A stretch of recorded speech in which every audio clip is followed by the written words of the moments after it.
Good morning. तो अपना जो चैप्टर चल रहा था वो था चैप्टर नंबर 16 13वीं रसायन स्टीरियो केमिस्ट्री। तो उसमें हमने काफ़ी पढ़ लिया था। आज का जो अपना टॉपिक स्टार्ट कर रहे हैं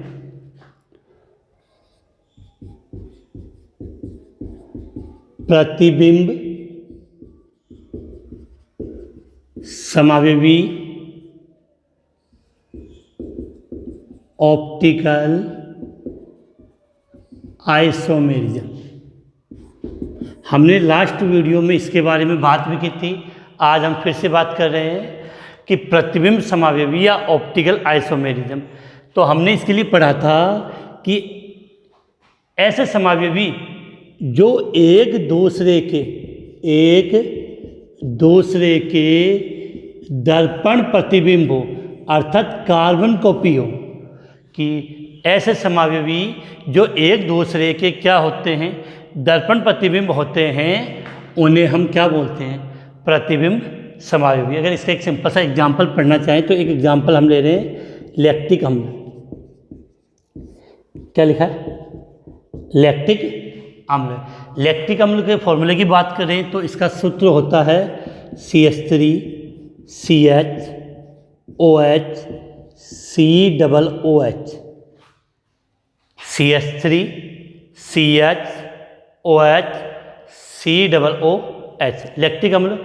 अब हमने ये पढ़ा था कि प्रतिबिंब समावयवता मुख्यतः किन में पाई जाती है, जिनमें क्या हो, किरेल कार्बन। क्या प्रेजेंट हो बेटा? Chiral carbon. किरेल कार्बन के लिए हमने ये सीखा था कि कार्बन से जुड़े चारों समूह अगर अलग अलग हो तो उस कार्बन को हम क्या कहेंगे, किरेल कार्बन। तो लैक्टिक अम्ल में गौर से आप इस कार्बन पे गौर कीजिए। इस कार्बन से चार समूह कौन कौन से जुड़े हुए हैं? पहला समूह है कार्बोक्सिलिक अम्ल, दूसरा CH3, तीसरा OH और चौथा H। तो इसी की स्ट्रक्चर ये बना रहा हूँ। ये हो गया आपका कार्बन। इस कार्बन से एक समूह जुड़ा आपका COOH, दूसरा CH3, इधर मैंने लिख दिया OH और इधर मैंने लिख दिया H। तो इस कार्बन से चारों समूह जुड़े हो, चारों समूह अलग अलग समूह जुड़े, इस कारण से इसको हम किरेल कार्बन कहेंगे। इस पर मैंने क्या लगा दिया, स्टार। अब अगर आप इसी कार्बन को, इसी लैक्टिक अम्ल को अगर दर्पण में देखेंगे तो दर्पण में इसका रूप आपको इस प्रकार से नजर आएगा, COOH CH3 OH H। तो राइट हैंड की साइड लेफ्ट हैंड, लेफ्ट वाली साइड राइट हो जाता है। तो ये इसका दूसरा रूप बन गया। तो ये लैक्टिक अम्ल है। तो लैक्टिक अम्ल के ये दो रूप कौन से हो गए आपके, क्या नाम बोल सकते हैं इनको हम, प्रतिबिंब समावयवी। तो याद रखना कि जो प्रतिबिंब समावयवी बनते हैं, प्रतिबिंब समावयवी बनते हैं, वो एक दूसरे के क्या होते हैं, दर्पण प्रतिबिंब होते हैं, जो एक दूसरे पे क्या नहीं होते, अध्यारोपित नहीं होते हैं। अब यहाँ से आप प्रतिबिंब समावयवी के लिए एक बात विशेष ध्यान रखना कि जो प्रतिबिंब समावयवी होते हैं उनके भौतिक एवं रासायनिक गुणधर्म, प्रतिबिंब समावयवियों के भौतिक एवं जो रासायनिक गुणधर्म होते हैं वो समान होते हैं। प्रतिबिंब समावयवियों के भौतिक एवं रासायनिक गुणधर्म है वो क्या होते हैं बेटा, समान होते हैं, लेकिन इनके प्रकाशिक गुण भिन्न भिन्न होते हैं। कौन से गुण? प्रकाशिक गुण भिन्न भिन्न होते हैं, जिससे एक यौगिक प्रकाश के तल को दाईं ओर घुमाता है और दूसरा यौगिक प्रकाश के तल को बाईं ओर घुमाता है। तो याद रखना है कि इनका घूर्णन कोण भी समान होगा। जो घूर्णन कोण हमने पढ़ा था पिछली क्लास में कि इनका जो घूर्णन कोण है उसका मान भी समान होगा, लेकिन बस अंतर इतना होगा कि एक राइट हैंड होगा तो दूसरा लेफ्ट हैंड की तरफ होगा। तो ये हमने किसकी बात की है, प्रतिबिंब समावयवी। अब प्रतिबिंब समावयवी की बात अगर हम आगे बात करें तो दूसरा आता है इसका अप्रतिबिंब समावयवी। अप्रतिबिंब समावयवी हम बात कर रहे हैं बेटा कि इस YouTube क्लास के साथ मैंने ऑनलाइन निःशुल्क मतलब केमिस्ट्री निःशुल्क ऑनलाइन क्लासेज भी चालू कर रखी है। यदि किसी बच्चे को इच्छुक है ऑनलाइन क्लास लेने के लिए, निःशुल्क है बिल्कुल, तो वो मेरे नीचे लिखे व्हाट्सएप जो नंबर है उन पर आप मैसेज कर देना, जिससे मैं आपको टाइम और शेड्यूल सेंड कर सकूँ। अब हम आगे बात करें, दूसरा समावयवी इसमें आता है, या दूसरा कंपाउंड आता है अप्रतिबिंब समावयवी। अप्रतिबिंब समावयवी जिसको हम वेवरिम समावयवी भी कहते हैं। अप्रतिबिंब समावयवी, या इसको मैंने क्या नाम दिया है, विवरिम समावयवी कहते हैं। बेटा यहाँ पर आपको एक विशेष बात याद रखनी है, ये जो कंपाउंड होते हैं अप्रतिबिंब समावयवी या विवरिम समावयवी, होते तो प्रकाशिक समावयवी है, होते तो प्रकाशिक समावयवी है, लेकिन ये एक दूसरे के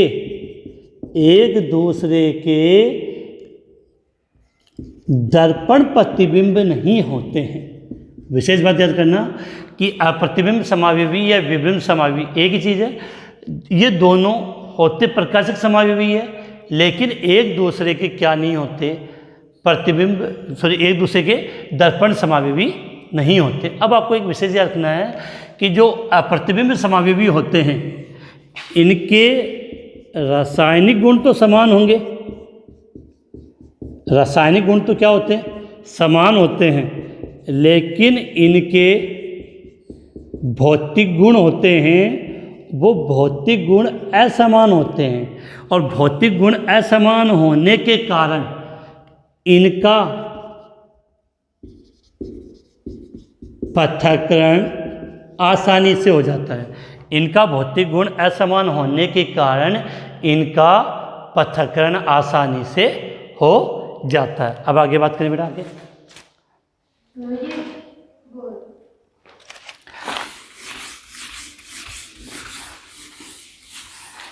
इसके बाद अपनी जो क्लास चल रही थी उसमें अगला जो टॉपिक हम ले रहे हैं वो ये है एरिथ्रो एवं थ्रियो समावयवी। क्या लिखा बेटा मैंने, एरिथ्रो एवं थ्रियो समावयवी। इन समावयवी में क्या होता है कि बेटा पहली बात तो एरिथ्रो थ्रियो समावयवी की बात करेंगे तो इन समावयवी में दो किरेल कार्बन उपस्थित होते हैं। एरिथ्रो या जो थ्रियो समावयवी होते हैं उसमें कितने किरेल कार्बन उपस्थित होते हैं, दो किरेल कार्बन होते हैं। तो दोनों किरेल कार्बन पे, ये एक किरेल कार्बन और ये दूसरा किरेल कार्बन, दोनों किरेल कार्बन पर यदि समान समूह एक तरफ हो, जैसे ये बना दिया मैंने यहाँ पे, दोनों किरेल कार्बन पर यदि समान समूह एक तरफ हो तो उस रूप को हम बोलते हैं एरिथ्रो समावयवी। क्या नाम दिया, उस रूप को हम क्या बोलते हैं, एरिथ्रो समावयवी। यदि इस दोनों किरेल कार्बन पर समान समूह एक तरफ है तो उसको हम क्या बोलेंगे, एरिथ्रो समावयवी। और यदि इस दोनों किरेल कार्बन पर समान समूह विपरीत दिशा में, किधर हो, विपरीत दिशा में, तो उस रूप को हम बोलते हैं थ्रियो समावयवी। तो उस रूप को हम क्या बोलते हैं, थ्रियो समावयवी। फिर से रिपीट कर रहे हैं, यदि किसी कंपाउंड में दो किरेल कार्बन है और दोनों किरेल कार्बन पर समान समूह एक तरफ है तो उस रूप को मैंने एरिथ्रो नाम दिया, और अगर समान समूह विपरीत दिशा में है तो थ्रियो समावयवी नाम दिया। बेटा एक शर्करा होती है जिसका नाम मैं ये लिख रहा हूँ, एरिथ्रो शर्करा, और एक है थ्रियो शर्करा।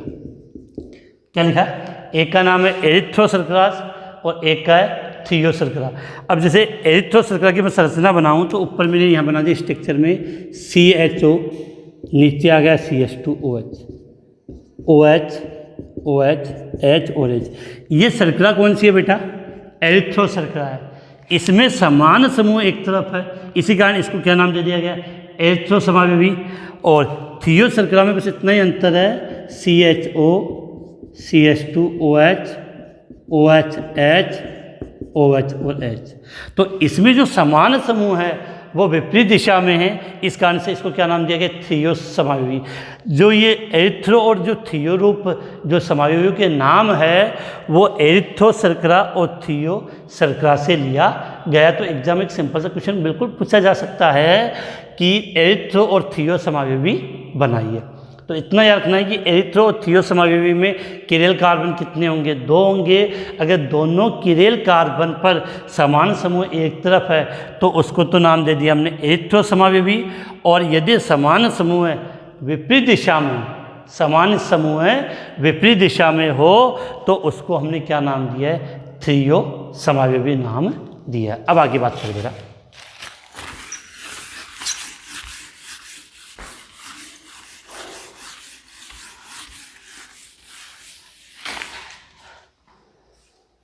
अब यहाँ से आपको एक बात समझनी है कि 2 किरेल केंद्र युक्त यौगिक,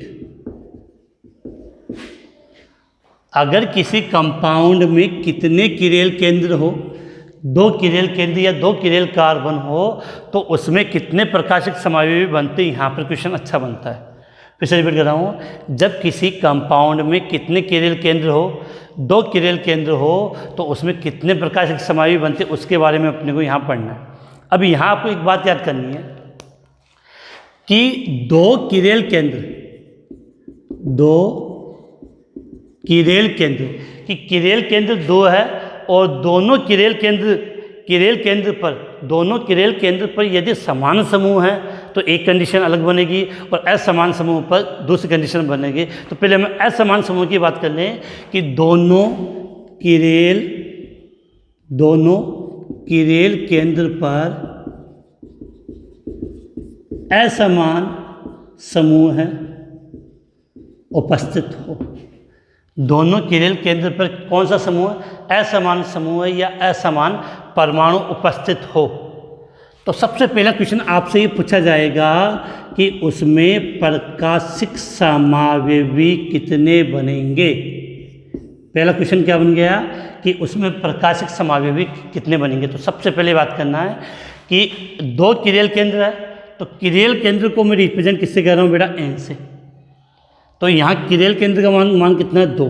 अब ध्यान रखना, यदि किसी कंपाउंड में 2 किरेल केंद्र हो और उस पे समूह क्या हो, असमान हो, या कितने भी किरेल केंद्र हो और उस पे समूह असमान हो तो उसके कुल प्रकाशिक समावयवता, उसके कुल प्रकाशिक समावयवी ज्ञात करने का फॉर्मूला होता है 2 की पावर n, और n का मतलब होता है किरेल केंद्र।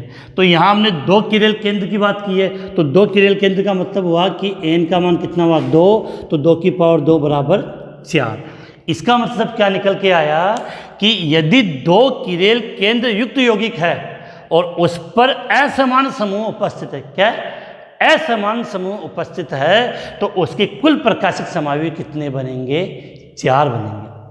तो उसके कुल प्रकाशिक समावयवी कितने बनेंगे, 4 बनेंगे। इसका एक सिंपल सा एग्जाम्पल ले लेते हैं। इसका एग्जाम्पल यह है 2,3-डाइक्लोरो ब्यूटेनोइक अम्ल। क्या लिखा बेटा, 2,3-डाइक्लोरो ब्यूटेनोइक अम्ल। तो इसके समावयवी बनाने से पहले संरचना आनी चाहिए। तो बेटा संरचना समझते हैं कि ब्यूटेन का मतलब कार्बन कितने, 4, तो 1 कार्बन, 2 कार्बन, 3 कार्बन, 4, और लास्ट में क्या जुड़ा हुआ है, ओइक अम्ल। ओइक अम्ल का मतलब होता है कार्बोक्सिलिक अम्ल। तो आपने लिख दिया COOH, ये हो गया कार्बोक्सिलिक अम्ल। अब 2 नंबर और 3 नंबर पे क्या जुड़ा हुआ है, Cl, तो यहाँ 1 Cl और यहाँ दूसरा Cl। क्लियर है। अब बाकी जो कार्बन की वैलेंसी जो बच गई वहाँ हाइड्रोजन जोड़ दो, तो यहाँ कितने हाइड्रोजन आएंगे, 3, यहाँ आएगा 1 और यहाँ पर भी आएगा 1। तो ये स्ट्रक्चर किसकी हो गई है, 2,3-डाइक्लोरो ब्यूटेनोइक अम्ल की। अब हम इसके सबसे पहले आपको इसके प्रकाशिक समावयवी बनाने से पहले इसके एरिथ्रो और थियो रूप बनाने होंगे। तो इस जो ये दो किरेल केंद्र है, किरेल कार्बन है, तो ये एक किरेल कार्बन और ये दूसरा किरेल कार्बन, एक तरफ जुड़ा COOH और एक तरफ जुड़ा CH3, तो COOH CH3। बेटा इसी की बात कर रहे हैं हम, समान और असमान समूह की। मैंने देखा ना असमान समूह है, तो इधर वाले की बात नहीं है, इनकी बात है। जब असमान समूह है, इधर ऊपर है COOH, नीचे है CH3। अब देखो गौर से, एक तरफ जोड़ दिया मैंने Cl, इधर Cl, ये H और ये H, एक तो ये बन गया, एक में यहाँ बना रहा हूँ, वहाँ और स्ट्रक्चर बनेगी C⋅OH CH3। अब देखो बेटा, अगर इसका ये तो समान समूह मैंने एक तरफ किए, तो इसका क्या नाम हुआ? एरिथ्रो। अब समान समूह विपरीत दिशा में कर दूँ, Cl H और H, तो ये कौन सा रूप होगा इसका? थ्रियो रूप।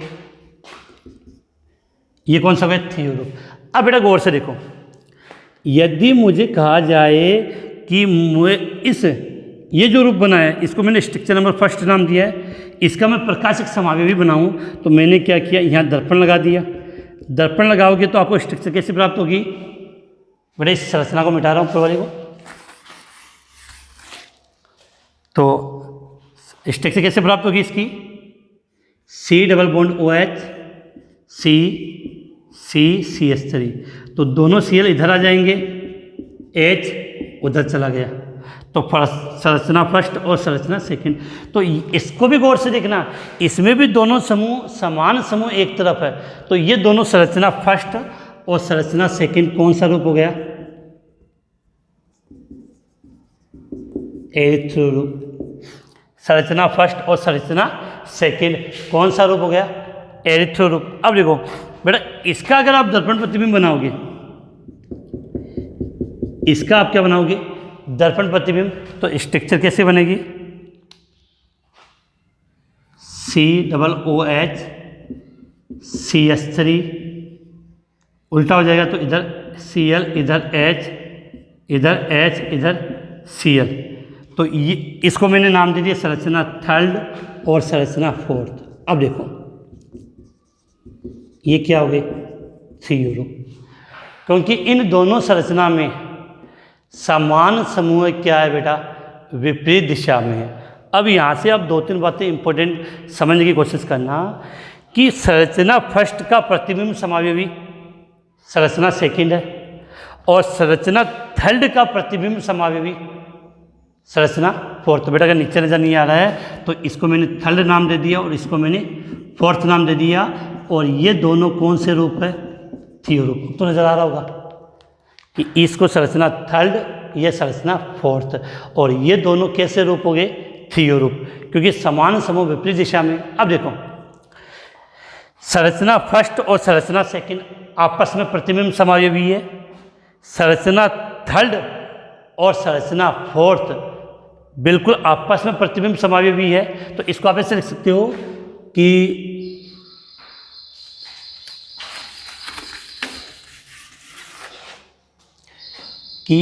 संरचना फर्स्ट और संरचना सेकंड परस्पर क्या है? प्रतिबिंब समावयवी। संरचना थर्ड और संरचना फोर्थ ये भी प्रतिबिंब समावयवी है। लेकिन अब देखना, संरचना फर्स्ट के साथ थर्ड और फोर्थ ये इसके प्रतिबिंब समावयवी हो सकते हैं कि बेटा? बिल्कुल नहीं है, क्योंकि इस संरचना में और इस संरचना में अंतर है। इस संरचना में और इस संरचना में अंतर है, क्योंकि इसमें दोनों Cl इधर है, इसमें एक Cl इधर है, तो ये एक दूसरे के दर्पण प्रतिबिंब भी नहीं है। दर्पण प्रतिबिंब नहीं है तो उसको हम बोलते हैं अप्रतिबिंब समावयवी। इसका मतलब संरचना फर्स्ट है वो थर्ड और फोर्थ के लिए क्या हो गया? अप्रतिबिंब या विपरीत समावयवी हो गया। इसी प्रकार संरचना सेकंड थर्ड और फोर्थ के लिए भी क्या हो जाएगी? अप्रतिबिंब या विपरीत समावयवी। तो ये तो इनके समझने के हिसाब से थी, लेकिन फिर भी अगर आप गौर से एक बात नोट करोगे तो जब दो किरेल केंद्र है और उन पर उपस्थित समूह अलग अलग हो तो 2 किरेल केंद्र होंगे तो उनके कुल प्रकाशिक समावयव कितने बनेंगे? 4। इनका फॉर्मूला होता है n2n। तो 2 तो एक संख्या है, n घात। अब n का मतलब होता है किरेल केंद्र। अगर समान समूह है, असमान समूह हो तो फॉर्मूला ये लेना 2n। तो उम्मीद करता हूँ कि बेटा इतना आपको इजीली समझ में आ गया होगा। अब इसके बाद हम आगे बात करें कि जब समान समूह हो यहाँ पर और यहाँ पर, दोनों तरफ समूह समान हो, तब क्या कंडीशन होती है? देखो,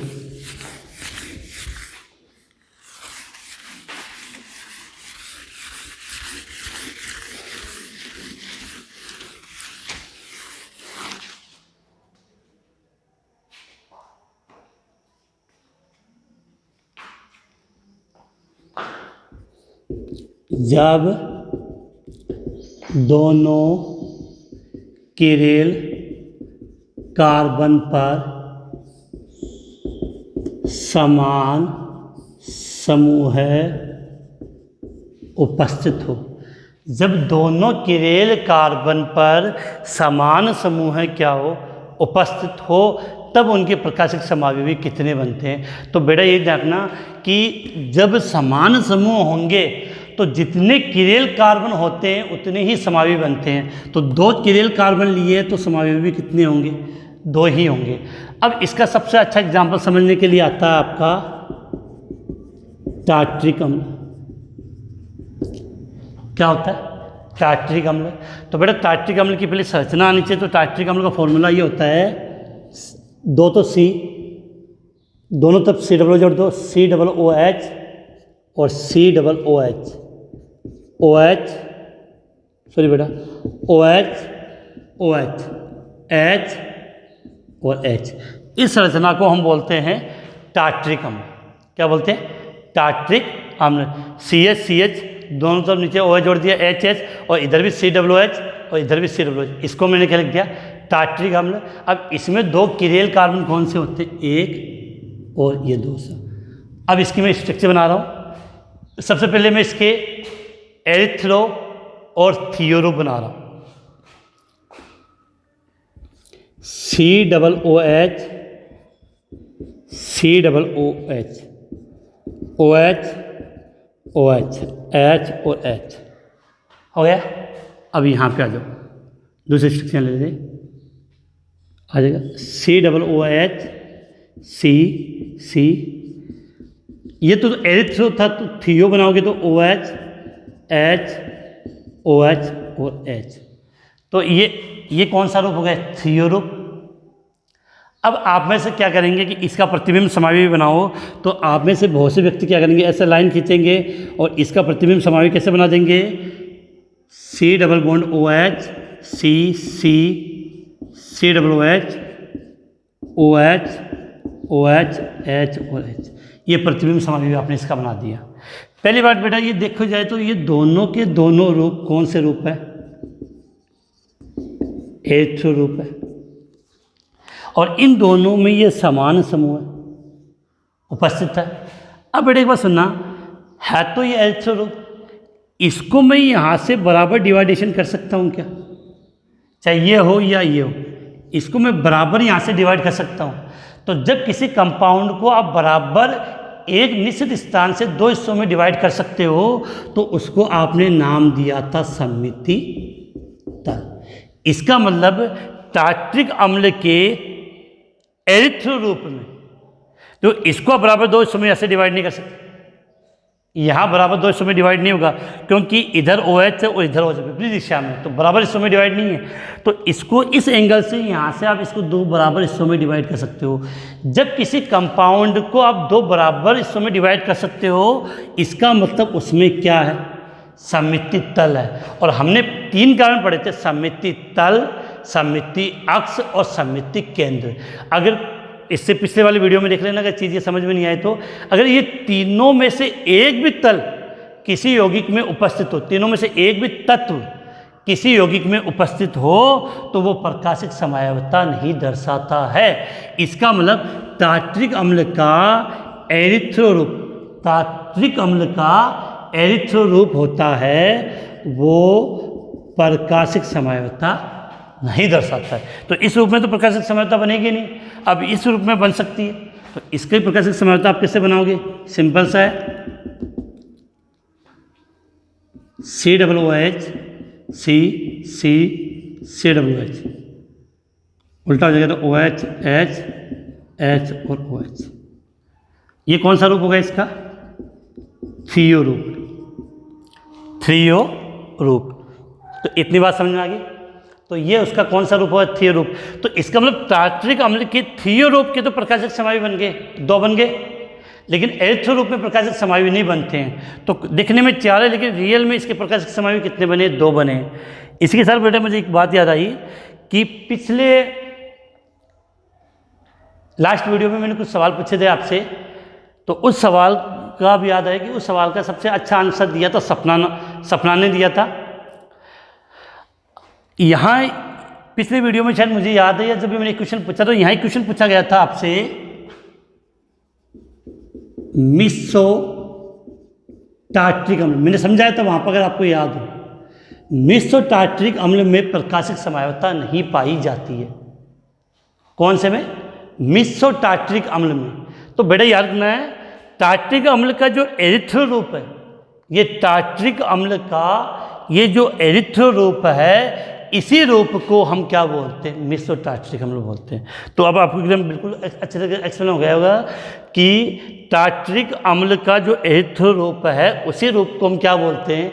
मिसोटार्ट्रिक अम्ल बोलते हैं, जिसमें सममितित तल उपस्थित होने के कारण वो प्रकाशिक समझौता प्रदर्शित नहीं करता है। तो यहाँ से इम्पोर्टेंट क्वेश्चन बना है कि टार्ट्रिक अम्ल का एरिथ्रो रूप प्रकाशिक समझौता प्रदर्शित नहीं करता है, जबकि थ्रियो रूप होता है वो प्रकाशिक समझौता प्रदर्शित करता है। अब यहाँ पर अगर आप समझो कि जो मेसोटार्ट्रिक अम्ल है, इसके 2 हिस्से हो गए, तो इसका कारण क्या है कि ये यौगिक अगर आप 2 हिस्सों में डिवाइड करो तो इसका एक हिस्सा प्रकाश के तल को दाईं ओर घुमाता है और दूसरा हिस्सा प्रकाश के तल को बाईं ओर घुमाता है, जिसके कारण समतल ध्रुवित प्रकाश का कुल परिणामी घूर्णन क्या हो जाएगा? 0। एक जितना दाईं ओर लेकर जा रहा हो, दूसरा उतना ही बाईं ओर लेकर जाएगा, तो परिणामी घूर्णन कितना होगा? 0 होगा। इस प्रकार के समायोजन को आंतरिक प्रतिकार कहते हैं। ये अच्छा क्वेश्चन बनेगा। आंतरिक प्रतिकार क्या होते हैं? जब एक ही अणु में एक अणु का हिस्सा समतल ध्रुवीय प्रकाश के तल को दाईं ओर ले जाता है और दूसरा हिस्सा बाईं ओर ले जाता है, जिससे कुल परिणामी घूर्णन होता है समतल ध्रुवीय प्रकाश में, वो 0 हो जाता है। ऐसे यौगिक को क्या बोल सकते हैं? आंतरिक प्रतिकार। और इसका एग्जाम्पल क्या हो गया? मिसोटार्ट्रिक अम्ल। तो उम्मीद करता हूँ कि बेटा आज अपने को जब 2 किरेल केंद्र होते हैं, समान समूह है, तब क्या कंडीशन होती है, और असमान समूह होते हैं तब क्या कंडीशन होती है, थोड़े से स्ट्रक्चर टफ पड़ती है। तो इसको बार बार वीडियो को देखना, समझ में बिल्कुल आ जाएगा। इसके अलावा आपको किसी भी प्रकार की केमिस्ट्री के नोट्स चाहिए, इंपॉर्टेंट क्वेश्चन, कोई भी बात हो केमिस्ट्री संबंधी, तो जो मेरे नीचे लिखे व्हाट्सएप नंबर पर आप मैसेज कर देना, आपको यहाँ से हर सॉल्यूशन मिल जाएगा। थैंक यू बेटा।